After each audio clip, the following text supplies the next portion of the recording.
Hello and welcome back. Here we're going to look at an exercise, another test on single population mean. This time, however, we're going to be doing two-tailed tests. And in fact, this problem is kind of actually two problems in one. So I'm going to split this into two separate videos, and we'll do each of these individually. So let's just get into it and we'll see how it goes. So here we're looking at lumberyard produces batches of 2x4s in lengths of 8 feet and 12 feet. So I think for this video I'll just look at the 8-foot exercise, and then I'll do another video for the 12-foot test. So here we're going to look at the 96-inch 2x4s. Each batch contains 50. There's a sample size. Because the lumber is being used primarily for framing walls and construction, it's imperative that they be accurate. We don't want them to be too short or too long, as this will cause delays in construction. So the lumberyard knows the standard deviation of the 8-foot lengths is 0.82 inches, and I'll skip over the 12-foot stuff. On the first day of each month, we take a batch out of production to measure the accuracy, and so here's our sample mean for that 8-foot batch, and we're going to use a level of significance alpha 05 to test to determine whether or not the two lengths of lumber are being cut accurately. So let's just produce our null and alternative first. It's often so much easier when we're doing two-tailed tests, the formulation of the null and alternative, because we don't have to worry so much about are we looking for something that's greater than or something that's less than. There's only one option when we know that we're doing a two-tailed test, and that is it equal to, and here our hypothesized value is 96 inches, so it's equal to or it's not equal to. Now, in order to know if it didn't tell us that we're doing a two-tailed test, how could we tell? Well, again, the problem always has clues, right? Here again, that last sentence says we want to test to determine whether or not the lumber are being cut accurately. And we want them to be cut to 96 inches. So if we want it to be cut accurately, that means we don't want it to be cut too long, we don't want it to be cut too short, we want it to be fairly precise to 96 inches. So that's the extent of the clues. Is it 96 inches or is it not 96 inches? Now, moving on, we have our level of significance is 0.05. Okay, so here we have our null and alternative formulated. We've justified that. If our evidence supports the null, then we know we're on target, everything's accurate. If our evidence supports the alternative hypotheses, then there's a problem. There's an issue with the accuracy, and we'll have to stop production and take corrective measures. So now we want to calculate our test statistic. I'll get rid of this both tests because we're going to do them separately. So for the 8-foot or the 96-inch 2x4s, my sample mean was right here. So this is 95.8 inches minus 96 divided by, here was that standard deviation for the 8-foot. I know it's 8 foot because it's got that little subscript there. 0.82 divided by the square root. Our sample size was up here 50. So let's get our calculator out. So 95.8 minus 96 divided by 0.82 over root 50 equals negative 1.70, that'll round to 73, I guess. Negative 1.73. Okay, so there we've got that test statistic. Use the p-value approach to draw our conclusions. Okay, so now we want to go to our Z tables, and we want to find that value of negative 1.73. So here we go, Z negative 1.7 is right there, 1.73, so that comes together, and here we are right here. So I've got this probability of 0.0418. Now, a very common mistake when we're dealing with a two-tailed test is that students will very often give that probability as their final answer, as their p-value. We always have to remember when you're performing a two-tailed test, we want to always double that probability.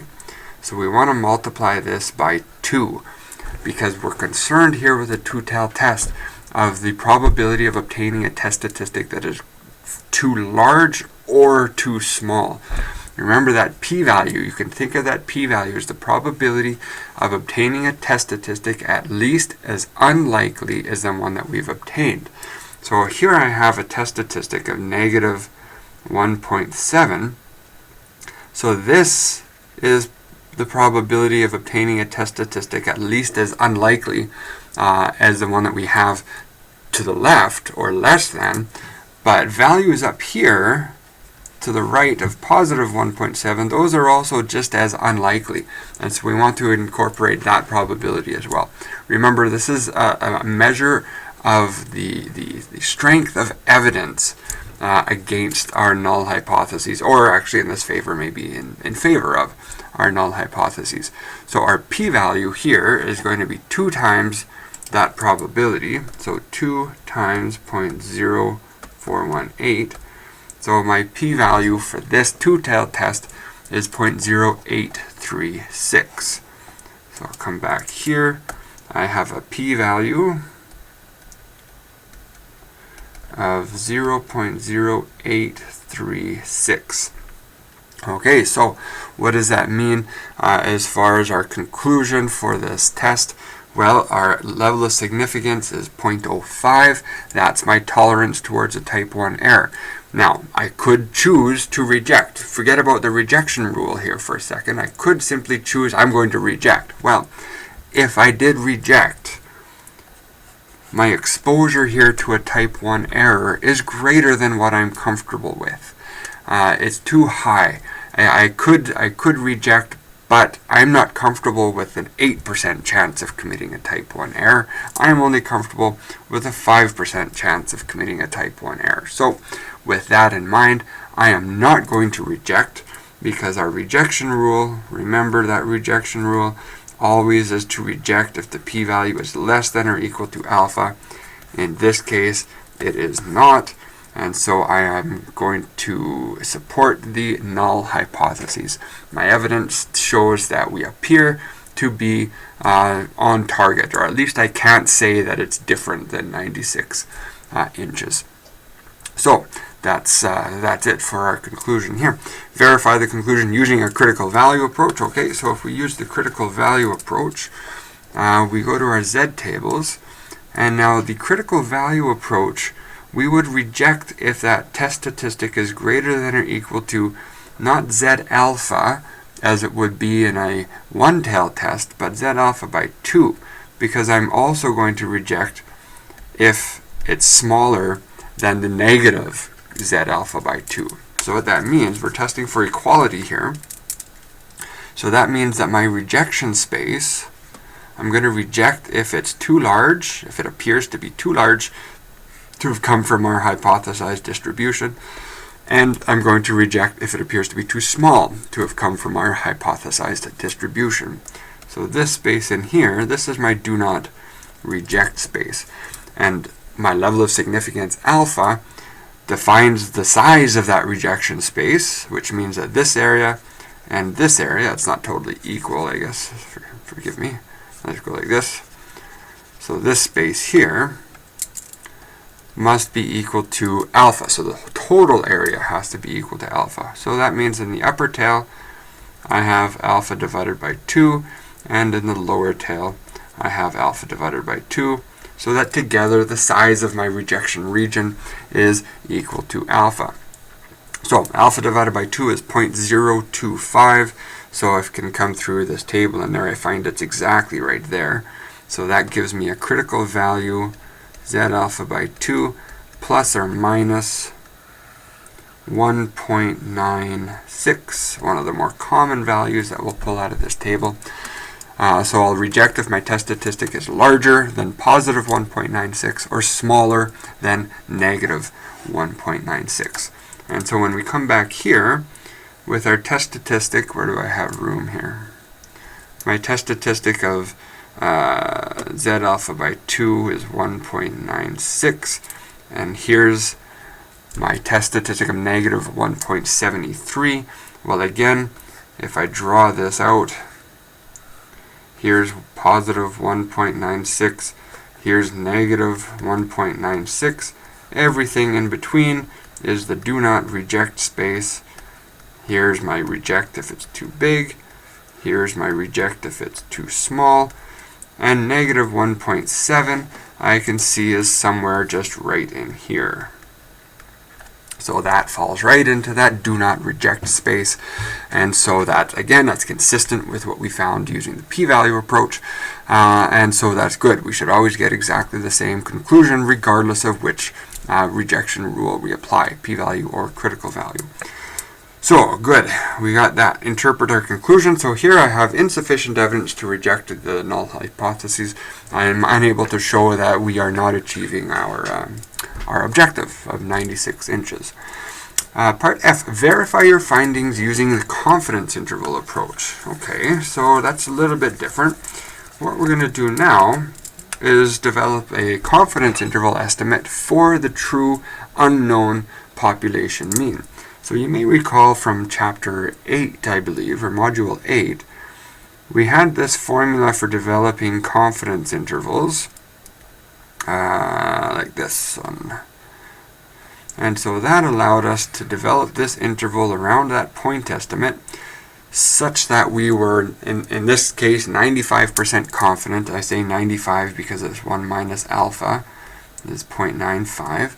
95% confident that the true population mean exists between some lower limit and some upper limit. So we can produce a confidence interval and we can compare it to this test because this is a two-tailed test, and the results will be perfectly comparable.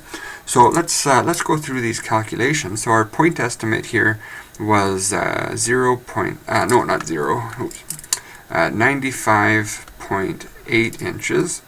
Plus or minus this critical value we've already obtained, 1.96, times that standard error, 0.82 divided by root 40. And let's get that calculator out here. I'll just calculate the margin of error. So 1.96 times 0.82 divided by root 40 equals, so 0.254. So this is plus or minus 0.254. Now I'll calculate the limits. So the lower limit is going to be 95.8 minus 0.254. So that's 95.55. 95.55. And the upper limit, where'd my calculator go? 95.8 plus 0.254, 96.05.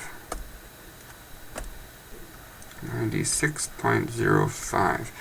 Okay, so now what we can say is I'm 95% confident that the true population mean exists between these two limits.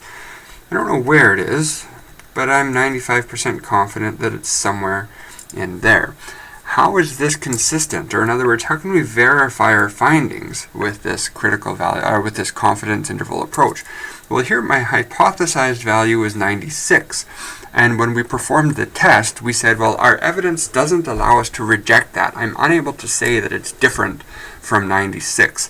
And this confidence interval confirms that, because as we can see, 96 is a possible value within that confidence interval.